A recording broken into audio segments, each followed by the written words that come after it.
Nama Jening Kaude Sopusepa NPM 12175208005. Di saat ini saya mau menjalankan tugas saya, yaitu tugas UAS untuk membuat video khotbah dari mata kuliah Homiletik 2.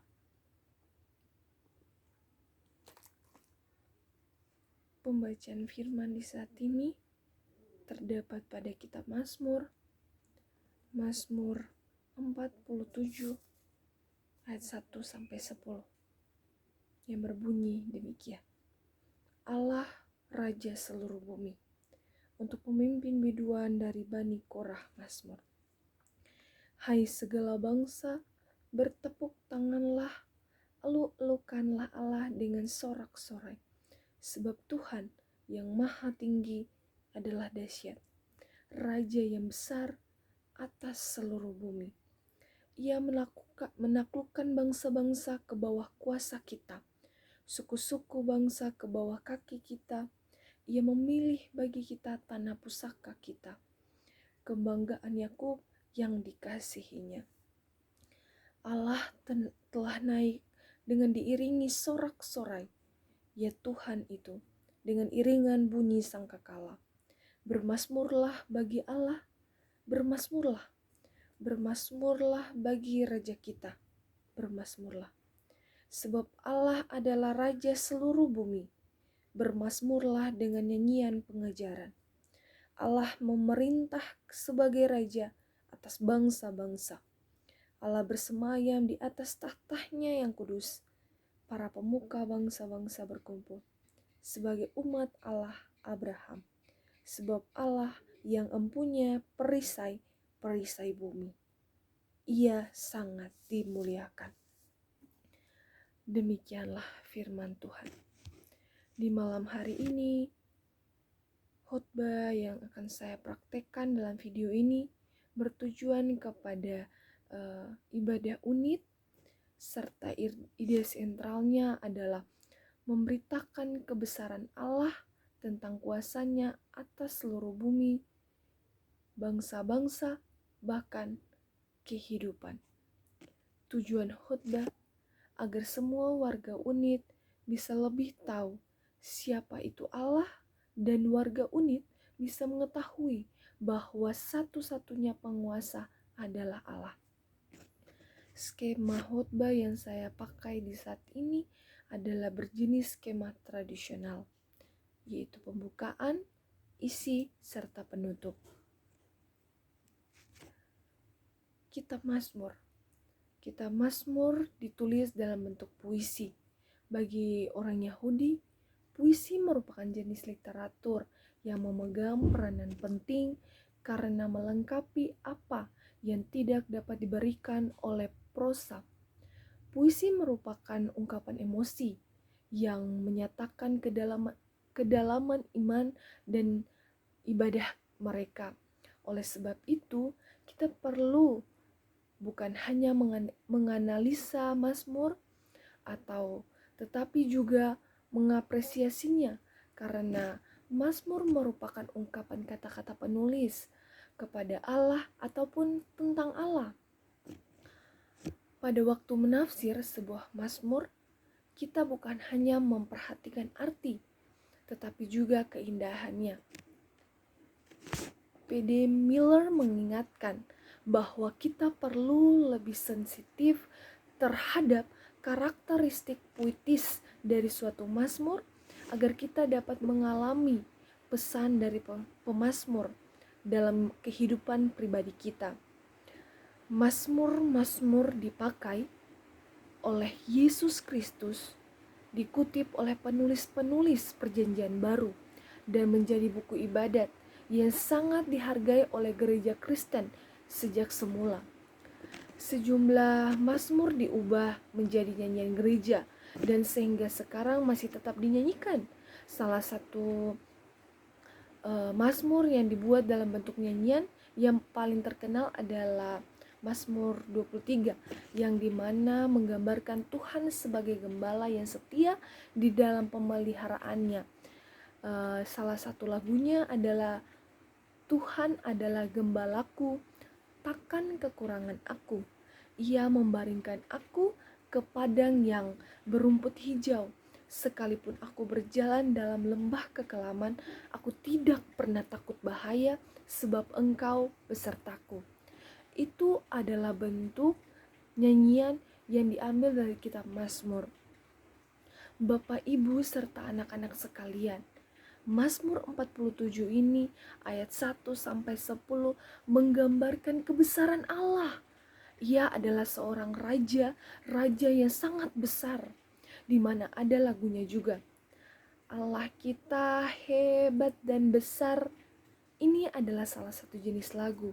Dalam kitab Mazmur, kata-katanya sebagian dibuat dalam bentuk nyanyian karena dianggap mempunyai arti tersendiri. Di mana lagu yang baru saja saya nyanyikan secara singkat, ini adalah salah satu lagu yang menggambarkan firman kita di malam hari ini. Bapak Ibu serta anak-anak sekalian, pemazmur mau menjelaskan pada kita di malam hari ini bahwa Allah adalah sang penguasa atas segalanya. Ia menciptakan kita dan segala, maka Ia yang berkuasa. Allah memberikan mandat bagi kita manusia untuk menjaga dan melindungi segala ciptaannya di bumi ini. Tetapi perlu kita sadari bahwa semuanya itu hanya sekedar mandat bagi kita manusia untuk menjaga dan melindungi segala ciptaan di bumi ini. Bapak, Ibu, serta anak-anak sekalian, kita harus menjaga, bukan untuk memiliki. Dalam artiannya, alam sekitar kita ini diberikan Tuhan untuk kita itu sebagai mandat. Dalam artian mandat hanya sebagai untuk dijaga, bukan dimiliki atau mengatasnamakan pemilik. Ingat Bapak, Ibu, dan anak-anak sekalian, semua yang ada hanya sebagai titipan Allah. Titipan, bukan yang lainnya. Dalam pembacaan kita di saat ini, juga di mana pemazmur mau menjelaskan tentang Allah adalah satu-satunya Allah. Dalam artiannya yang kita sembah adalah Tuhan Yesus. Tuhan mempunyai Bapa, yaitu Allah. Karena Allah sang penguasa, tak ada Allah yang lain. Ingat itu Bapak Ibu, tak ada Allah yang lain. Tetapi terkadang kita lihat banyak sekali orang yang ingin mau melebihi daripada Allah. Namun mereka tidak sadari bahwa Allah yang mereka sembah itu hanyalah iblis. Iblis yang ingin menguasai diri mereka. Ada pengalaman yang benar-benar terjadi. Namun saya tidak bisa menjelaskan di mana letak tempatnya. Waktu itu ada seorang pemudi perempuan kerasukan di rumahnya sendiri. Saat itu ia didatangi oleh seorang hamba Allah, hanya seorang majelis jemaat yang datang untuk berdoa agar semuanya kembali seperti semula. Waktu demi waktu berjalan, setan atau iblis itu tidaklah mau keluar dari pemudi itu. Maka dipanggillah pendeta. Pendeta tersebut berdoa sudah lepas dan sudah keluar dari si pemudi itu. Lalu ketika pendeta itu berjalan keluar untuk meninggalkan rumah itu, namun iblis itu kembali lagi datang masuk.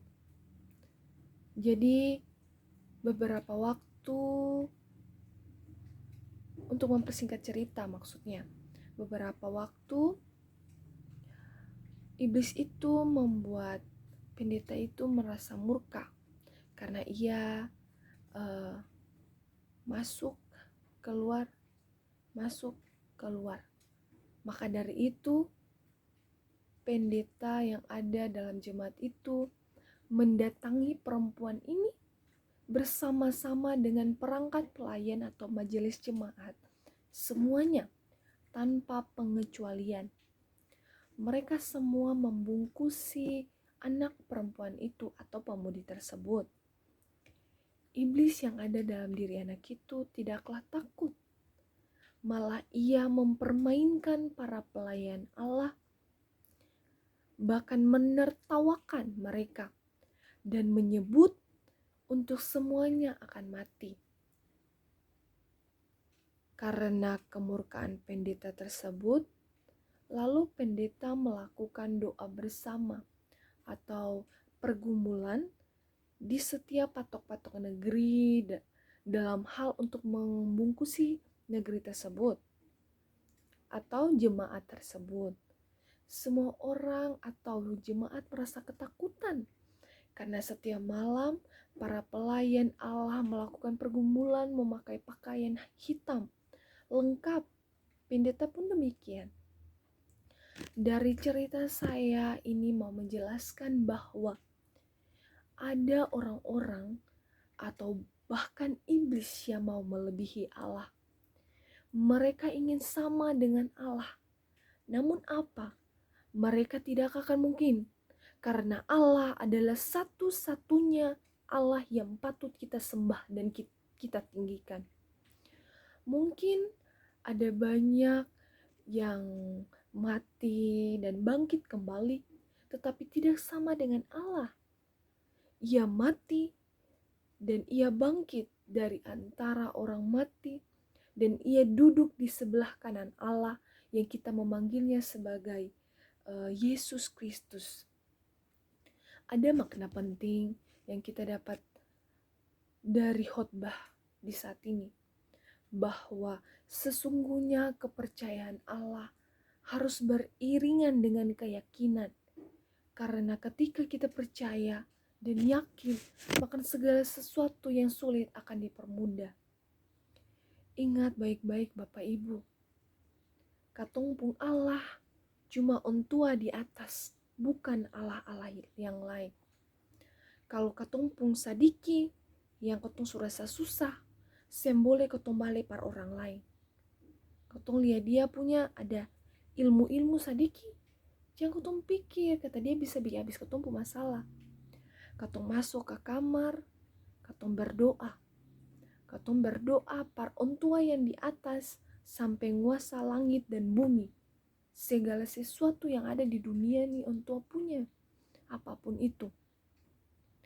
Jadi beta cuma mau bilang satu par Bapak Ibu serta anak-anak sekalian, jangan tutup mata dari ontua. Ontua selalu buka mata sem pernah tidur par lihat katong semua. Maka itu, kalau ada masalah sekecil atau sebesar apapun, masuk di kamar, sendiri-sendiri, sunyi-sunyi, lalu katong angkat hati, katong bicara dengan Tuhan. Tuhan tuh sem perlu bicara dengan kata-kata bagus, sem perlu dengan bahasa Indonesia tinggi, sem perlu. Tuhan cuma perlu katong bicara kayak papa dengan katong, kayak mama dengan katong, kayak saudara-saudara ke teman-teman. Tapi katong harus tahu, katong hargai orang tua sebagai katong pun Allah. Cuma itu yang beta mau bilang par Bapak Ibu, adik-adik, anak-anak semua di saat ini. Kiranya Tuhan memberkati katong semua. Amin.